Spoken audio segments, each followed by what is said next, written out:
Thank you so much for coming. This is presentation 3 out of 4 for the whole February sequence on all things related to perfectionism within your relationships. Tonight, we're going to be talking about increasing productivity and managing your schedule. And this is one topic that I talk about for a really long time. So I was kind of bummed out that I had to be very strategic for an hour. And this is what we're going to do. I'm actually going to share with you the tools and tips that I am going to go over today. And how, I'm going to tell stories and different things aligned with being able to help understand these different concepts. But these are some of the big things that we're really going to hit home with. And I need to ask a huge favor of all of you. I need you to just be present with me, thank you, tonight, right? Some of the things that I'm going to talk about in terms of productivity and managing your expectations are not going to be like the things you've ever heard before, or they're going to be like the complete opposite of that spectrum. And these are things that take me anywhere from 6 weeks to 16 weeks to work on with a client. It takes a lot of emphasis and support and effort to be able to make these really big shifts. So I do not want you to walk away from here feeling overwhelmed, but if you can, please focus and just stay present with me tonight on it. I'm also going to be talking about these concepts in a way that you probably haven't heard a lot before, and you're allowed to have skepticism. You're allowed to ask questions. You are allowed to do all of those things, and I encourage it. All of the clients that I work with come with skepticism because they're perfectionists, they're high achievers, they're people that want the research, they want the evidence, they want the understanding. And so this is not stuff that's just like immediate solutions. I'm going to do my best to have you walk away with a lot of tools this evening. And if your partners are joining us, thank you. Thanks for coming. This will be effective for you for your personal needs as well as within your relationship. These tools and skills that I'm going to be giving you are going to be really helpful for you guys to start making those shifts. But just know they're big shifts. They're very, very big shifts. So, and the other thing I want to say, I just have to give a huge shout out real quick because Amy Mendelson and Samantha Fleming, I could not do this without you two. You guys are the backbone of my business. So in understanding productivity, we also have to understand how powerful outsourcing is and asking for help as a perfectionist. And you have to have support. So thank you both for everything. I just wanted to say that I'm really grateful for everything you guys do for me and for both my businesses. Okay, so let's talk about one of the things. Thank you. Yeah. I'm going to read out the questions too, because I noticed that can be kind of helpful for people that can't see it, that are maybe using their phone.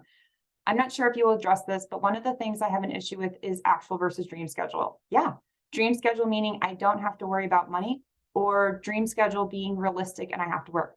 Oh, no. Okay, so take my little, what is this called? Overview of what I'm going to be talking about tonight and just stick with me. I'm totally going to go through that. I'm totally going to go over it. It's a different kind of concept. So I got you on that one, Jenny. Okay, so let's start from the beginning. A lot of the times when I start to work with a perfectionist or an individual who identifies as a type A or a high achiever, the first thing I ask them is, what is the thing you struggle with the most? Like right this second, what is the thing?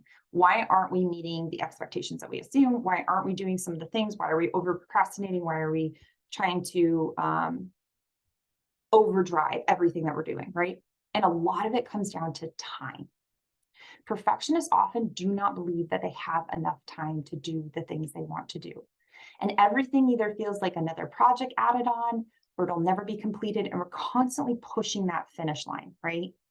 And I'll hear a lot of the times from my perfectionists who really feel very burnt out in what they're doing, that there's just always this next task that they're constantly working on.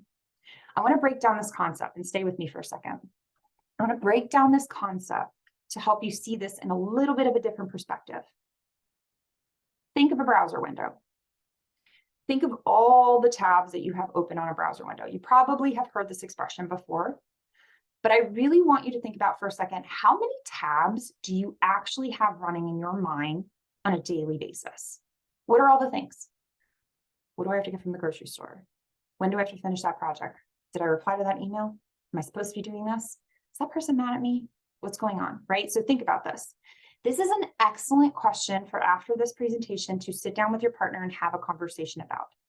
Understanding the amount of tabs that you each hold and have on a daily basis is so helpful in order to recognize how much capacity is being taken up in that person. Productivity is subjective. And what that basically means is that there's no singular definition of like, this is what it means to be productive. Being productive for some people could look like doing 2 or 3 things in a day and being done. And that's it. Being productive for other people could mean working from 6 o'clock in the morning until 6 o'clock at night. And that's what's productive for them. It's subjective. It's based on our own experience of what we are deeming as productive. Unfortunately, a lot of the times in our society, there is this unruling expectation that it means grind. It means hustle culture. And we see this everywhere. These things of girl boss and hustle and do this and do that. And that's great, right? Because there are people that are just these are the people that I work with a lot of the times, right? Like they just go and they know what it's like to constantly need to be on the go and wanting to be on the go and doing a lot of things. The problem is that they don't know how to slow down. The problem is that they don't feel, even after having a very highly accomplished day, that they've actually accomplished anything. So I'm going to redirect back to that question for a second. Have a conversation with your partner after this, or with a friend, a colleague, people that work with you on your team, right? How many tabs do you have open on a daily basis? How many things are running in your mind? And the reason that I bring this up is because I want you to think about this idea of capacity. If I do 30 things in a day, does that leave room for me to walk the girls, spend time with my husband? The girls are dogs, by the way, for those that don't know me, I have 2 dogs. They're both female, so that's why we call them girls. Walk the dog, spend time with my husband, have a phone conversation with one of my family members, do some pieces around the house, tidy up versus deep clean. Like, do I have time and space for that? If it was a really long day and I don't, what am I actually leaving room for? And this is what we're going to start to shift mindset-wise, right? We're going to start to shift that mindset of how do I actually come home at night and feel like I still have energy, or leave work and feel like I want to go to the gym and I have that energy and I want to do some of these things. Because whatever your productivity is, whatever you're trying to meet, doesn't necessarily mean that because you're a perfectionist, it's unrealistic. It doesn't necessarily mean that. I just want to slow down that thinking for a second. But it means that we have to make an adaptation. We have to change the way in which you see your schedule, you see your functioning, you overall recognize and are showing up within your space. You have time. You do. It's how we work within that time that is the most essential thing that you can optimize. Okay. Let's talk about this last little piece, and then I'm going to dig right into the overview of tools and tips and tricks I want to teach you. And a lot of my clients that are here tonight, you will know some of these different ones, but it's really good to hear this reiterated. I'm also going to add in additional features related to our partners and some of these other pieces too. So if you have questions, just go ahead and pop them in there and I'll check as often as I can. How do you manage your week on a typical week? I was on a call last week with one of my amazing coaching clients, who's a lot like me and is a therapist and runs a group practice. And she said to me, I try to do everything as much as I can on Monday, Tuesday. I front load. So she loads everything that she needs to get done in the week on Monday, Tuesday. And I was like, dang, what's it feel like on Wednesday? And she kind of laughed at me and looked at me. She's like, what do you think? I was like, I bet you're exhausted. And she goes, yeah, I don't always realize that, but probably Wednesday, Thursday, I start really hitting that downward slide. I don't have any room left. And I'm like, and do you see patients on Thursday and Friday? She's like, yeah. And I'm like, hey, wouldn't it be easier to make a small shift within your schedule in order for you to not expend all of your energy in the front of the week? When I was working in the hospitals, Mondays were really quiet days when I worked med-surg. And the reason being is that we had new patients in, it was a new census. Typically the attending was changing, things were happening, but everything was kind of low key unless there was a couple little priorities, but we were doing a lot of discharges of patients because a lot of it were considered new patients. Whereas Friday afternoon at 3 o'clock, every bell, alarm, whistle, need would be ringing off the wall, right? It exhausted me, but I realized I had to go a little bit slower in the beginning of my week so that I had enough conservation, like the conserved energy, sorry, in order to actually show up in my day on Thursday and Friday. The thing is that when we front load and we assume that we're going to get all these tasks done in the week, we burn ourselves out so quickly. If there could be just the slightest management with how you operate throughout your week, you can really make these rapid shifts to how you show up. So one of the things that I've taken on in the last couple months, and you guys are welcome to use this as much as you want, is bare minimum Mondays. Did this happen today? No, I did a lot of things today. Does it happen most days? Yes. I'm sorry. Does it happen most Mondays? Yes, it doesn't happen most days. So never. I wouldn't get as much done as I'd like to get done, right? The thing about bare minimum Monday is I pick 3 or 5 priorities and I just focus on those priorities for that day and that's it. And when I'm done, I'm done. If I finish at one, great, I'm done. I'm done. And I can walk away from it. I can create that balance because I need to conserve that energy for the rest of whatever week the week brings, whatever it's coming up in my schedule. Maybe I have something else that's really big going on. I want you to think about how you load your week and where these different things go to. And also come in to recognize that not everything needs to get done on Monday. And a lot of the times it's actually more ineffective than it is effective. Okay, so let's talk about the actual versus dream schedule. This is a great activity for you and your partner to do. This is a great activity for you to do on your own, especially if you manage your own business or you manage your own schedule in any capacity or any way. Love this activity. I want you to take 2 blank week calendars. Download them off Google. If you really need one, email me. I'll send you the one that I send to my clients, right? I want you to keep track of your schedule for an entire week. Everything you do, right? Every minute of the day. Let's see where your energy is going, right? Let's find out where every minute of the day is going, because this is the other thing that comes up with perfectionists is the analysis paralysis or the procrastination station, right? Like if we overload too heavy on Monday, Tuesday in our beginning of our week, and we're not managing this as well as we'd like to, by Thursday, Friday, we're literally sitting on the couch trying to motivate ourselves to get up and we can't. And then we wonder why, but we see how much stuff we did on Monday, Tuesday, Wednesday, and we're like, oh, okay, I have no room. I have nothing left in my cup. I'm done. That's it. If we can see for 1 week, the actualizations of what are happening, what is happening, what's playing out in that week, we can start to pull back into a different perspective. The dream schedule is something that you do for the preceding week. I like doing this task. I like showcasing this task with couples and people that are in partnerships, and same with people that are in businesses. One of my assistants will tell you straight up, I have asked her to literally sit down with me and look at my calendar and help me put blocks of time in so that I have time to do certain things that were just a necessity. Her and I have gotten in such a better groove with it that now she automatically sends me reminders at the end of the month saying, make sure you take time off to do these things. Make sure there's blocks in your schedule for that. It's essential. And that accountability helps to keep me feeling more productive, but also accomplishing those things that are important to finish at the end of each month. Think of it almost as like accounting, right? In order to stay up on it, you have to put effort and emphasis into it in order for it to have the numbers and be able to see that record.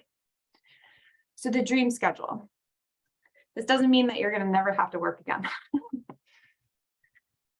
What it means is I want you to print out one of those calendars and sit with it and really write down, what do you want to be doing all day, every day? And this doesn't mean like laying on a beach in Bali. I mean, we'd all love to be doing that all day, every day, right? But what this actually means is if you could do meetings during certain parts of the day, if you could go to the gym at the time of day that you like the most, if you could make phone calls the day that you feel like you have the highest amount of energy, maybe that's 2 o'clock in the afternoon, maybe it's 10 o'clock in the morning, right?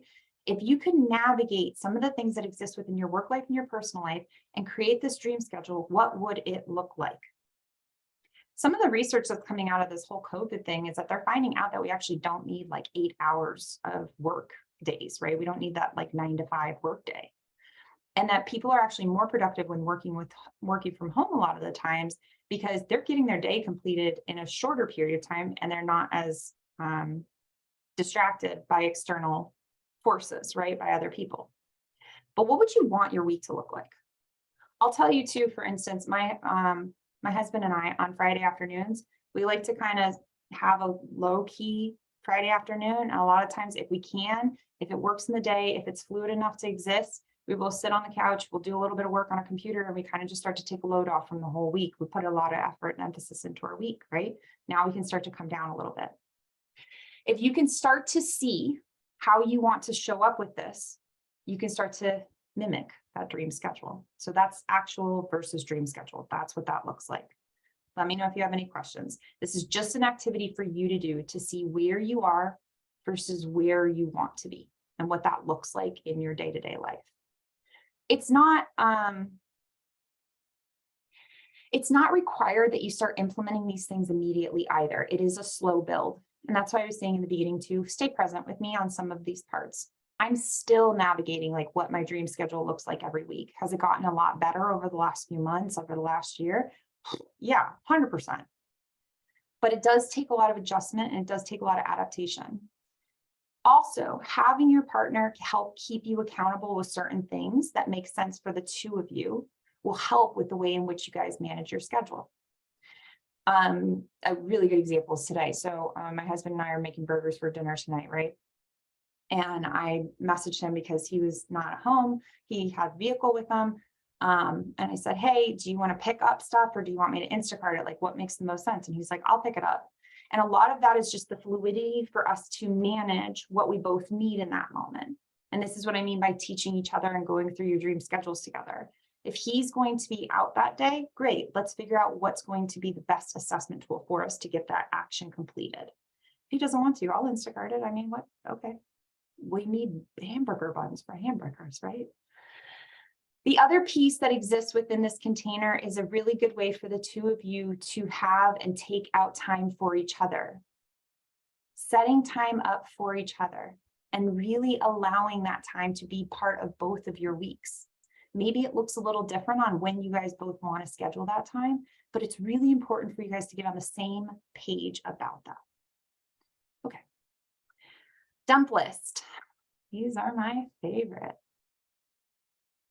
You know, I was thinking about this when I was marinating on this presentation, and I never really realized it, but it popped up in my head today that one of the things when I was in school, when I was getting my master's or even before my bachelor's, one of the things I used to do a lot of the times was make lists when I was in class because it would help me focus when I could get all these things out. This is not a new concept. It's not a concept that I've like magically designed in any way. This is literally just a list that houses everything you're thinking about that needs to get done. I organize mine in a couple different ways. Actually, I'll show you guys the one that I have for this week. So mine looks like it's broken up into different categories. Can you see this? Okay, so this is one business, this is two business, and there's personal down here. The thing about the dump list is that I spend a lot of time just sitting there on one day of the week for a few minutes and dumping everything out, everything I can possibly think of onto one list. My husband really enjoys this because he lives off the list. If it wasn't on the list, we didn't buy it from the grocery store, right? So it's a really helpful concept for the two of us to utilize. Do I love doing this every single time? No. Do I think it's effective every single time? No. Do I think it helps me to recognize where I was, where I am, and where I want to be? Yes.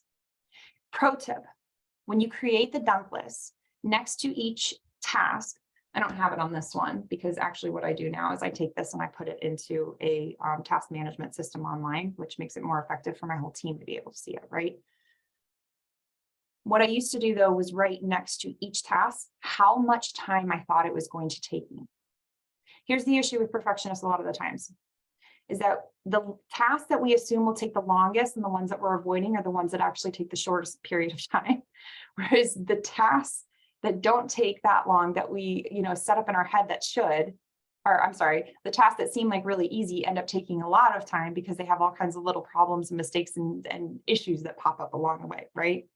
Next to each task, write the assumed amount of time that you think for that task. This will come into play with the next technique I'm going to teach you about, which is the rule of 3 and 5. Literally come up with how much effort and emphasis needs to be in that day. There are certain days in the week, in the month, in the year that I just won't do big projects. They're my internal boundaries or external boundaries for not being able to engage in a really high creativity practice on a day where I might not be feeling myself, right? So I'm not going to book that. I'm going to book a lot of time out for that, but I'm not going to book that on Monday morning. That's not a good call. That would be me heavy loading my Monday, and I might be really tired by Tuesday and not want to do much of anything for the rest of the week. Playing that out and really recognizing how that's showing up is so, so key and so essential.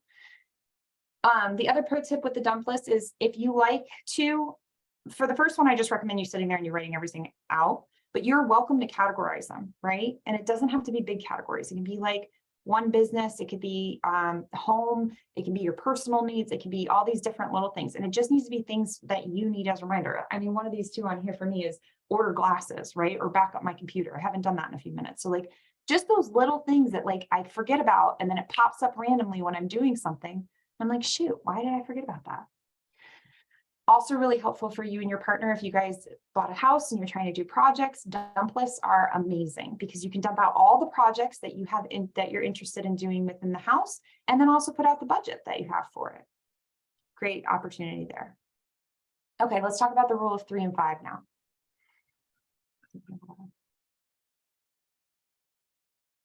This is one of my favorite rules. And it was a rule that I came up with pretty early on when working on my perfectionism, as well as working in 2 businesses, because you have to pick priorities, okay?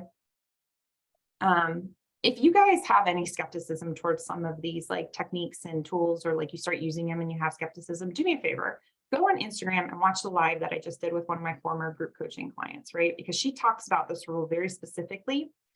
And the way that she brings it up too is how much skepticism that she actually had when she was working with me, because she's like, there's just no way, like you have to do 350 things a day or you're not productive. And I'm like, what? Like, how do you have any energy? Like, are you numb working through these things? And she talks about that in the live. So if you haven't, go check that out too. I will have Amy link that in YouTube on the tagline too. The rule of 3 and 5. If we have a short period of time, so 3 hours or less, pick 3 tasks. If we have a longer period of time, so maybe 5 hours or more, pick 5 tasks. Bonus points if one of these tasks, right, one of the 3 or one of the 5 is a self-compassionate or self-care item. And it doesn't have to be a big thing, folks. It can literally be like going for a walk. It can literally be having lunch outside.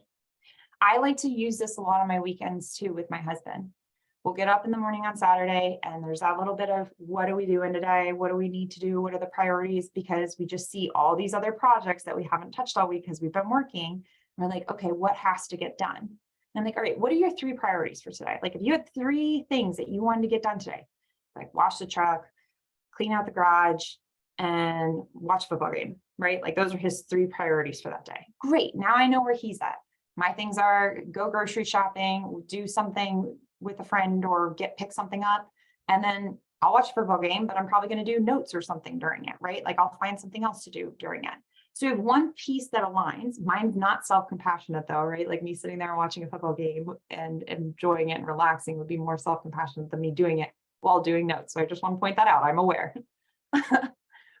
But we come to this agreement and this understanding of what we actually want to get done in that day.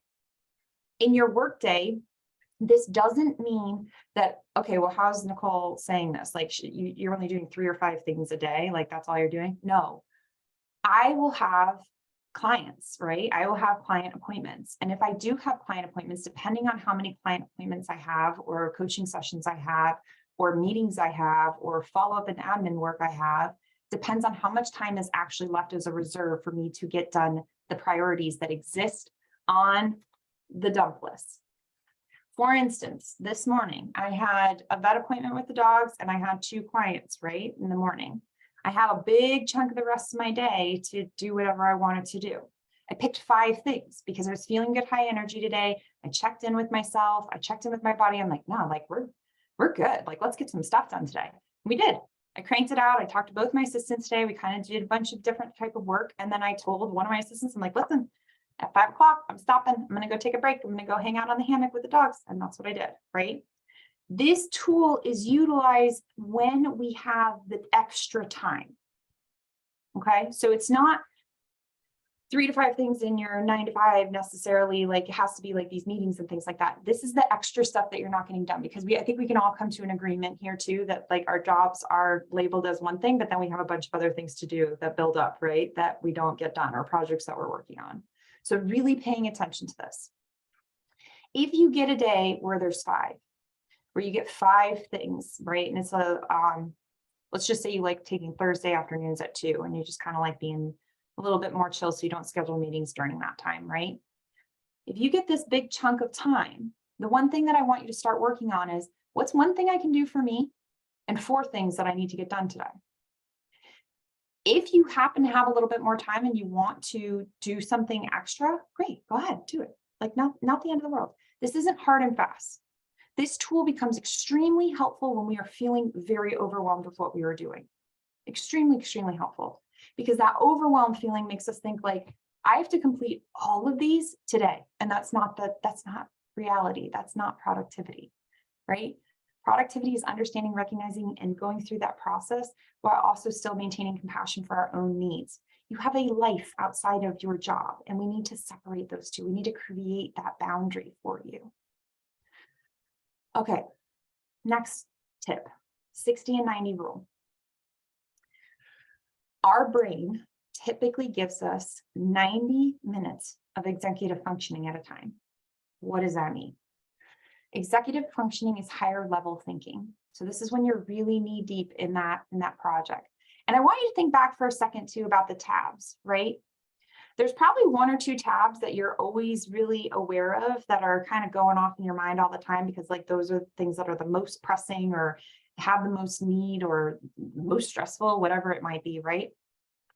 And when we're thinking about that, when that tab's going on and we're trying to get done all these different things, where is that energy really going to? And how much stuff are you actually getting done between 60 and 90 minutes? Especially if you know you only have 90 minutes of executive functioning. You have 90 minutes to work on something before it starts sounding like Charlie Brown, like, wah, wah, wah, wah, wah, wah. Like you're not hearing actual things that you need to hear. You're not doing what you actually need to do. Part of the reason I'm really cognizant about time within webinars, because our attention span is 7 seconds. That's it. If you can break up some of the tasks of the 3 and 5 of the dump list of some of these other things into 60 to 90 minute increments, you will very effectively get more things done. And here's what I like to do. This is my favorite sweet spot. I make sure my nervous system is regulated. And in case you guys didn't catch the highlight that I put on my Instagram stories last week, it's in quick tips under the highlights. Go check it out. But like, I like to regulate my nervous system so I don't feel overwhelmed. I don't feel stressed out. I feel like I can manage something and sit down on my computer and actually do work and feel focused, not like planning a vacation to Cabo at the same time that I'm doing this, right? Like I'm really focusing on whatever I need to focus on. I do that. I blast some really good music just to get myself in a headspace for it. I set a timer on my phone and I put my phone on focus for 60 to 90 minutes. And I work. I get it done. Whatever it is, I get it done. And most of the time what I figure out is that I beat the clock a lot of the times. Like I make this little competition with myself. That's never the goal, but I think it's part of being a type A perfectionist. But it's also part of my personality, right? Is that I want to achieve a little bit more, and that's okay. As long as I take anywhere between a 5 and 30-minute break after that activity, which means I need to get up from my desk. Anybody who knows me knows that they always see me with this. I need to take space. I need to go outside for a few minutes and collect some vitamin D. I need to separate myself from what I just got done doing, because that was a lot of work that I put into that. That was a lot of energy that I gave to it. And I don't want to be depleted at the end of my day, right? So how can I manage this in a way that felt productive? And then I'm also celebrating it, that I'm doing something for myself, right? A lot of people will often say like, oh, well, I like to scroll through TikTok. And I'm like, here's the thing about social media sometimes, right smack and dab in the middle of your day. It adds another tab. You literally just opened another tab in your brain. Do I do it? Absolutely. I do it because it's also part of my job with marketing and certain things like that. But I stay away from the scroll, like the doom scroll, as much as I can throughout the middle of my day. Because what I'm recognizing too is that that's not helpful for anything else that I'm trying to get done. And it can actually influence me in negative ways. It takes up too much energy consumption. If I have that 60 minutes after I just powered through 90 minutes and I want to spoil myself and do something for myself, and that means I'm going to watch some funny videos today, great, then I'll totally do that. No big deal. It's about managing it and having fluidity with it. That's the other thing I wanted to point out that I don't think I did. When I was talking about the actual versus dream schedule, the dump list, rule of 3 and 5, 60 and 90 minutes, all these things so far, right? It has to have fluidity. It has to be something that when life happens, it's okay if not all of it gets done. These aren't concrete, okay? What I mean by that is sometimes some things happen in our lives. And sometimes those weeks we need to make a lot of space for it. We need to create that space when we're having a heavy grief day, when we're having a trauma reaction, when we're having a lot of anxiety, when you get out of therapy and you're having like your post-therapy session for crying for an hour, you need to create space for those things. And this is so, so essential for our needs. Because when you jump into one thing, into the next thing, nothing is getting the full version of you. Nothing is getting 100%. And this now influences all of the other work that you do. Okay. Let's talk about celebrating accomplishments. Sometimes I wish we were live so I could see people eye roll at me at certain moments because I'm envisioning some of my former clients looking at me like, you want me to celebrate what? Because it's something that they've never done before, or they don't know what I mean. And what they think I mean is like, oh, like go buy something for myself. And that's not what I mean at all, right? If it is something that you want to purchase for yourself, that's amazing. This is one of the biggest things too that will help with you and your partner is the acknowledgement and the celebration of a big accomplishment, either individually or together that the two of you worked on. I highly recommend, we have one more week of presentations next week. You guys do a celebration for yourself the following Monday at 7. Go out to dinner, go for a walk around the park, go get ice cream if you need to, spend a little bit of extra time laying in the yard with the dogs if you're in a nice part of the world that has good weather at this moment. Do something for you that celebrates. You guys sat through 4 weeks of presentations. That was really impressive. And not only that, but we did something for ourselves where we communicated more about our needs and how perfectionists really show up in our lives. Really impressive. Celebrations and celebrating accomplishments they fall really low on the list for perfectionists and high achievers. They really do. And the issue is that what we're constantly working on is this idea of enough.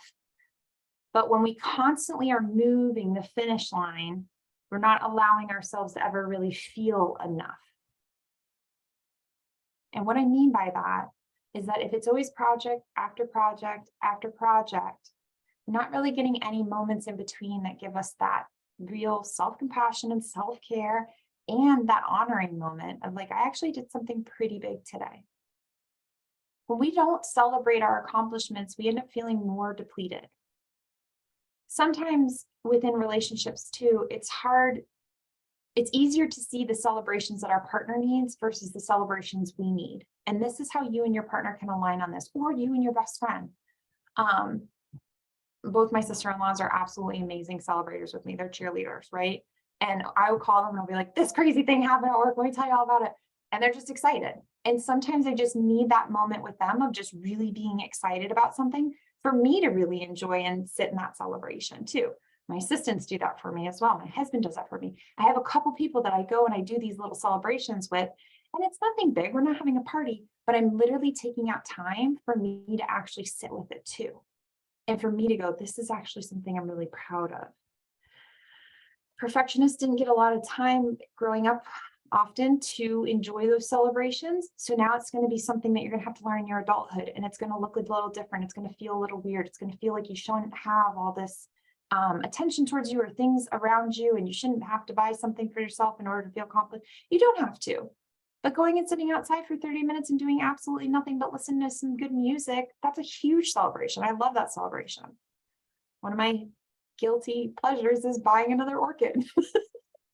I know that's buying something, but still they're $10 at the grocery store. Like it's not like, they're $50 plants. Okay.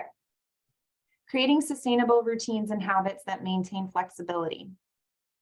I've been having a conversation with a couple coaching clients about this recently, and actually a couple therapy clients too, where we've been talking about what morning routines and what evening routines and what work routines should look like, right? What's great about this is that we are allowed to maintain our own flexibility in whatever schedule we want to in a day, right? What's tough about this is that we are allowed to maintain whatever schedule that we want in a day. The thing about flexibility is something that I've already said to you, but I want to reiterate even more. Just because you set up this perfect routine and you think it's going to work right because it worked right Monday, Tuesday, Wednesday, doesn't mean it's the same routine for Thursday, Friday. Think about this in terms of food. I don't want chocolate chip pancakes every morning. I could probably eat chocolate chip pancakes almost every single day, but I don't want them every single morning. And I'm not going to. Right? It's not a food that's sustainable for my energy. I typically need more protein or something different in the morning. The thing is that when we set ourselves to this expectation that there's no wiggle room within our routine and anything that affects our routine is now creating more disruption for us because it wasn't met the way that we expected it. Hello, last week's presentation. We expected it to go. We're now creating up a system that doesn't actually work. One of the things that I live and breathe by is having fluidity within my morning routines. I'll give you an example this morning. So the vet appointment was at 8:30 in the morning. I like being the first in there, right? First in there, first out of there, that kind of thing. I got up at 6:30 and I was like, okay, I'm going to start getting dressed and I'm going to take the girls for a walk. So we walked early. It was great. Is that what Friday morning looked like? Is that what Saturday morning looked like? Is that what Sunday morning? No. Nope, I probably didn't wake up till 7:30. I kind of took my time and then I put shoes on and then I went and walked the girls. And that's usually my first step in the process of my day. I'll come home and I'll have tea. But it's not the only way for me to do it. If I want to go to the gym or I want to work out early in the morning, I can ask hubby, I can be like, hey, can you walk the girls this morning? I'm going to do this type of task, right? I'm going to do this thing for myself. And it's not an issue. We have to maintain fluidity within the way that we have our scheduling. In terms of your relationship, it's really important to recognize that changes are going to happen. They're going to exist. Life is going to happen. It's going to exist and change the things that you set as expectations for that day. This is really hard, right? Because all of a sudden it comes from, hey, we weren't going to do anything tonight to, hey, we're going out to dinner with your family. And you're, oh gosh, now I have so many things to do because I have to get ready for this dinner, right? Whereas if the conversations were had, the fluidity was had throughout the day, that communication was understood, the two of you could have came up with the decision together in order to help manage the schedule a little bit better, right? Maybe tonight's not a good night, or maybe it doesn't matter if you're not that dressed up. Maybe it doesn't matter that you have to take a shower beforehand, right? Maybe you guys are going out to a restaurant on the water. It's not that big of a deal. Take back some of this requirement of what has to happen in order for the next thing to happen. I want to bring in an example too that I was talking about with a client the other day, which is the difference between deep clean versus tidying. Okay. Throughout the week, I will tidy, which means I take about 20 minutes in the day at some point in the day. Maybe it's in the morning, maybe it's at night, maybe it's both if I'm feeling super motivated. It's hardly ever both. And I tidy up, which means I'll just clean off the island in the kitchen. I'll put a couple different things away. We'll fold the blankets in the living room. We'll just tidy. This is different than deep cleaning because on my deep cleaning days, I spend the whole day doing this. But what this task actually helps me to do is be more productive with all the other things that we have more requirement, while also not being a tab that's constantly flashing in the background, right? It's not one of those things that's going off constantly saying, you didn't deep clean the baseboards today. No, I didn't. I didn't focus on that. And to be honest with you, there's not enough space in this day in order to maintain that task. So it's really important to start to shift down into recognizing what do the routines look like? What are some of the sustainable habits? What is the fluidity of it? How, if life happens, how do we make adjustments accordingly? And how do we communicate those adjustments together or even within yourself? We make plans and the universe laughs sometimes. And it doesn't always work out. Sometimes the being productive could look like you sitting on the couch for a whole afternoon and binging your favorite show, and that could be the most productive thing you did that day. especially when you're holding on to some really heavy things in your day, in your week, in your month, in your year, in your life. It's okay that not everything is 250 miles an hour. That's not the requirement. Okay, what else did I want to bring up? Oh, okay, one other thing that I want to add on to here. Two things. Sorry. Any questions so far? You guys are quiet tonight. Are they making sense? Are these tips and tricks making sense, and are they helpful? So let's talk about capacity for a second, right? Because I brought this up in the beginning, but I don't think I used the word of capacity. And I'm going to use this example because I think that this example is the most helpful. So awesome. Cool. Thank you guys. I appreciate it. Everybody's saying it's really helpful. So that's good. 30 ounces in here, right? And one of the things that I want you to think about is, let's say you start your morning off with 100% of fluid in this cup, right? Water, wine, soda, I don't care what you have, it's fluid in your cup, it's water tonight, don't worry. But you have 100% capacity in this cup. But let's say like your neck's a little kinked, like maybe you slept a little funky, or you slept on that wrong pillow, or you slept the wrong way a little bit, or you must have adjusted. So your throat's a little sore, something's just off when you wake up in the morning, right? Your stomach's bugging you, something. So let's drop it down to you're only functioning at 90% when you wake up in the morning. And then let's say life's happening and you guys are planning a big event. You're planning a wedding or a vacation or something that's coming up, right? And that's taken up a lot of tabs in your background. So let's drop it down another 10%. So let's say that we're at 80 or maybe even like 75. Maybe that's taking up a lot of effort and emphasis in what's going on in your life, right? You are now functioning with that's probably looks more like that, 75% of your capacity. Now you have to go to work. Now you have to work a full day. And you probably got to pick up some groceries and figure out what y'all are going to eat later. Like, you have to do some of these life things, right? If you start to really titrate down how much energy that you're using every single day, and if you can think about it this way, how much are you coming home with? Are you in the negative? Are you super, super, super thirsty when you get home because you've literally drained everything else out of you? What does that look like for you? Use this example with your partner. And use it in the way that says, I have no capacity for that right now. I'm going to tell you about a little technique that I find really, really helpful as a conversation my husband and I have a lot. And I think that I learned it sometime in my master's when I was doing like Gottman therapy training and some of these other things. But it was the question of, so we both have jobs that take a lot of time, energy, and a lot of executive functioning, right? So we're constantly thinking in our day. So sometimes we'll start to have a conversation in the evening and one of us is not in a super good place, but the other one either may not be picking up on that, or we're not understanding what the other person needs and how we can support them. It makes it a really difficult conversation a lot of the times. And sometimes I'll say to him literally, because I love some of the conversations that we're having, but I don't have the capacity for this right now, right? And it's not anything to do with him. It's literally that I only have a certain amount of space available to me right now. And that's it. That might be the end of what I have to offer. And same for him. Sometimes he might only have 2 tabs open, and that's okay. But if I'm going to come and land this huge conversation with him about what he wants to do with our retirement plan when we plan to retire, that tab wasn't open. It wasn't even on the desktop of options, right? That wasn't something he wasn't ready for. And he'll say to me, hey, I don't have the capacity for that at this moment. And it's really important that I don't take that personal. The second piece of this being, ask your partner, a lot of the times in conversations, are you looking for support or are you looking for a solution? Because there's a difference between venting and needing a place to just have somebody hold some of those things that you need. And there's a difference between actually seeking a solution. Sometimes I will literally go to my husband and I will say, hey, I need you to sit down and problem solve this issue with me.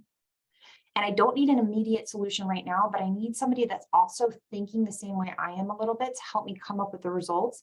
And I'm going to need some progress and status updates. We do this. We're a partnership. This is part of the partnership. We do problem solving all the time within our family, within our real life, with all these different things. So sometimes it's okay for me to go to him and just ask for that piece. The thing is, though, is that I'm not looking for the immediate solution in that moment. I'm looking for more for somebody to manage and help me explore what those results could be, what those options could be. And I bring this up in relation to productivity because I know sometimes when we're having these really deep conversations with our partners, sometimes they can feel really unproductive, right? And we say like, oh, we're just having the same circle conversation over and over and over again. But it's because the two of you aren't lining with the same level of capacity, remember? It's because the two of you aren't seeing things from the same or from similar perspectives. I don't expect you to see it from the same perspective. That wouldn't be good, right? That's not why you're together. So start paying attention to that one piece. Are you looking for a solution? Or are you looking to just kind of vent this out and have some space and support here? Make this a normal question within your relationship too. Make it a normal question for your friendships. This has been one of the most beneficial tools for me in my friendships and relationships, especially being a therapist, right?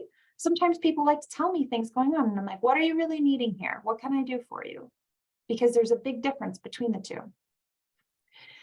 I got a question coming in. Any advice for managing rejection sensitivity in those moments? It seems so silly afterwards, but in the moment it happens.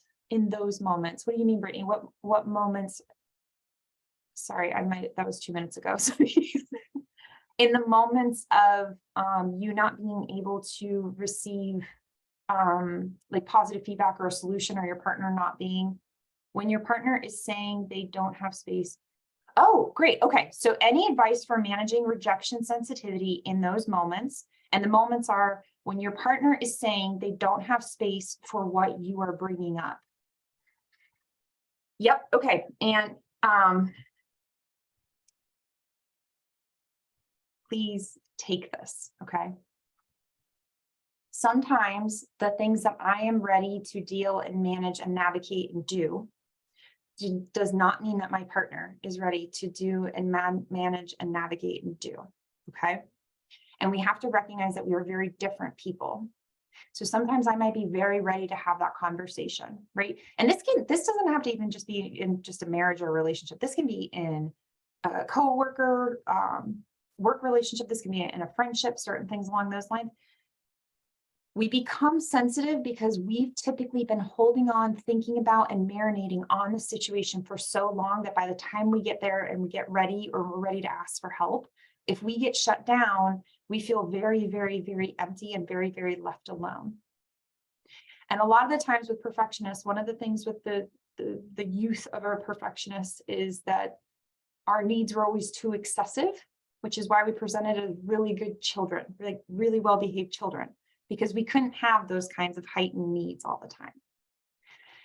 The piece that you have to do for yourself internally before you even go to your partner is telling yourself, my partner might not be ready for what I want to discuss. So what is important is that I ask if they have capacity, or I recognize that it's okay for me to bring something up and let it sit in the parking lot, if you will, for us to have a discussion for later. Typically, my husband does not think about the things I've been thinking about for 4.5 weeks, right? He's not thinking about how I'm designing something and how he's not thinking about those things. And there's nothing wrong with that. But if I blindside him with the things and then I expect a different result, I'm kind of setting myself up for a bit of failure there. It is allowed for you to have sensitivity with it, but seek the type of love that you're needing in that moment, right? The type of support you're needing in that moment. Because typically I will go to my husband and I will say, I'm very frustrated with this thing, but what I really need is a 20-second hug because it actually secretes a lot of dopamine. So can we do a 20-second hug? Use this, by the way, use this. We use it all the time. And it's just like, I know we can't fix this right now, but let's just take this moment and just recognize we're both still here for each other, right? We can't solve this problem right this very instant. Use it with your friends too. Hug your friends. COVID's still here, but you know what I mean? Like, obviously hug people that are appropriate. And I mean that in a different way. Create space for balancing the needs that you have too, right? The thing about perfectionism and high expectations and type A and all these, we want everything done yesterday, tomorrow, right this second, please. Preferably like as soon as possible, right? And sometimes when it comes to our own stuff, we're like, shoot, that's going to take a lot of time and effort, emphasis, like how am I going to be able to do all that? We have to create space for managing some of the needs that we're working on, right? We have to be able to kind of come into the sync system of understanding, like, that's not how my partner's showing up today. That is how I cannot show up today. I will be very honest with all of you guys and tell you very straight out. There have been days where I have just woken up and it's not been the day that I'm going to be able to get a lot done. And I knew that. And I've either gone one route or the other route. One road goes, do all the things and see how frustrated you get. And it's a blast, let me tell you. And the other road says, all right, let's take it easy until we can do something. And I can get myself into that moment, right? I can get myself into that space. It is absolutely okay to have that ebb and flow of that system, but create the space you need in order to set up managing productivity in an efficient and effective way. I definitely have experience holding it in for a long time, then asking to talk, yep, being told or perceiving my partner doesn't have the capacity, and then having the fine, I'll take my ball and go home rejection feeling. Yeah, it's hard. It's really difficult to manage that. And I totally see where you're coming from on that point. But also too, if the conversation's never coming to a point, we need to have a different conversation. If the conversation just can't happen on Thursday evening because y'all are really tired, it's been a full week, it's a different topic, right? There's difference. And I want you to be able to see the difference between those two, because sometimes the other thing that may be happening is that your partner does not know how to communicate with you about that issue. And that's okay. But we need to be able to communicate together to say, hey, I don't know how to have a conversation about that. I don't know how I'm going to make a decision about that. Perfectionists are oftentimes pretty darn decisive. And they're like, I kind of know what I want. I kind of know what I need. But we often marry people that aren't. So it can make it really difficult sometimes to show up in that capacity and be like, well, why can't you have that next piece completed? Why can't you be ready to have that conversation? Seek support when you need to. Guys, this was awesome. You had some really great questions. I'm going to do a really shameless plug because I haven't done one yet.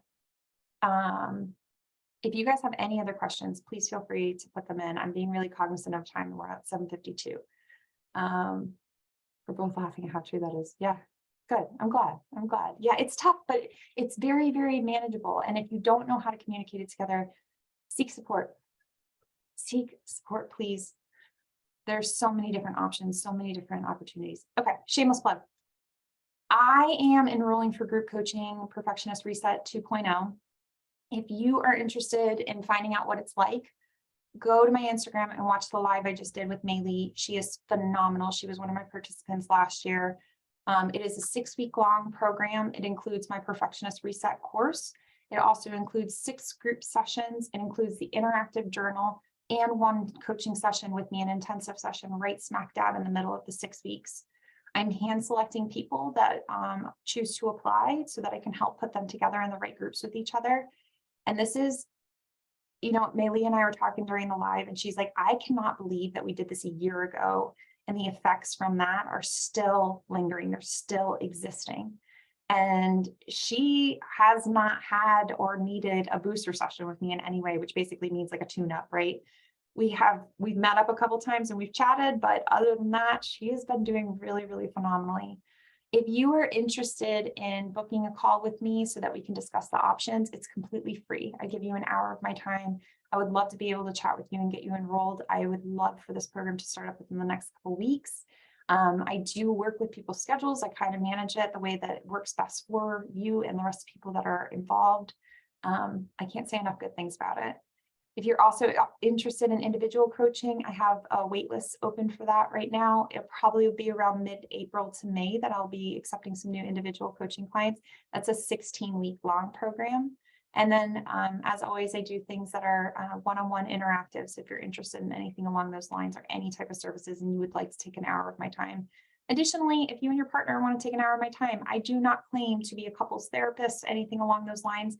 But if you guys are stuck on a couple different things and they relate to perfectionism, managing expectations, I'm more than happy to have both of you on a call. Maylee will actually tell you too that her husband came into one of our strategy calls so that he could get some of his questions answered about the program as well. So I'm very open, very flexible about that. Next week, we're doing cognitive distortions. It's going to be kind of heavy. I'm going to be honest with you. I'm a little nervous because it's a lot of information for an hour. So I'm going to be very picky about the distortions that I pick. And I'm just going to try to keep it bite-sized for you guys because you only have, remember, 60 to 90 minutes of executive functioning a lot of the times. And it's Monday evenings for a lot of people. So I don't want to tap you out, but we'll get really specific. That's going to be my last presentation for a little while. If you guys enjoyed these, please message me on Instagram, email me, tell me that you enjoy them. I will start to do more of them. If there's a topic you'd love to see, please let me know. I can't thank you guys enough for coming tonight and really being here and asking such phenomenal questions. Awesome. That's great. Catch the replay. Not a problem. Do something with you and your partner. If you can't catch it next week, like you guys can always rewatch it together, but do something, have a celebration. This is a lot of time and energy that you take out to be here. So I appreciate it a lot. You guys should celebrate it. Thank you so much for coming. I will see you guys next Monday evening at 7 p.m. Eastern Standard Time. If you need anything, I'm always here. Have a great evening.